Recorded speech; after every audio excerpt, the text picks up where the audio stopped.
Kumain man? Hindi basa.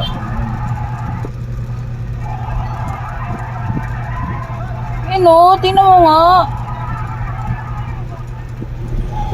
Alaga namin.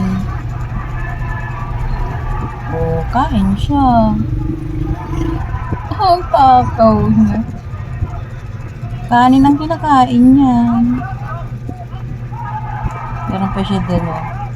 Sinadya ko maglaglag ng kanin dyan. Para alam niya pag oras ng kain, nandyan na rin siya. Magaling uminom. Kung hindi habang kumakain, after kain namin.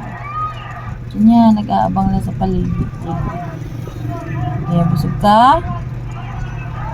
Pag busog na yan, iwan na niya yan.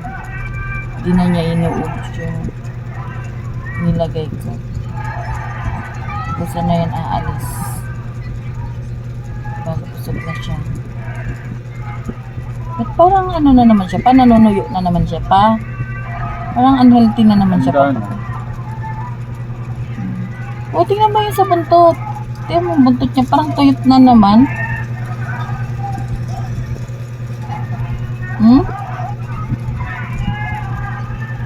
Ano, tiki-tiki. Tiki, kain ka pa? Ano, nabubulunan to.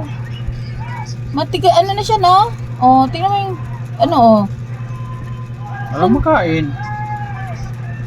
Baka mamaya na-overkain na siya pa. Walang makain. Baka naman hindi dapat kumakain ng kanin yan. Baka naman insect lang. Lamok lang yata kinakain yan eh. Oh, malis na siya. Ibig sabihin, busog na siya. Yun, sa panga, niya. Sa panga. Dito. Nagigiling pa. Okay, umalis na siya.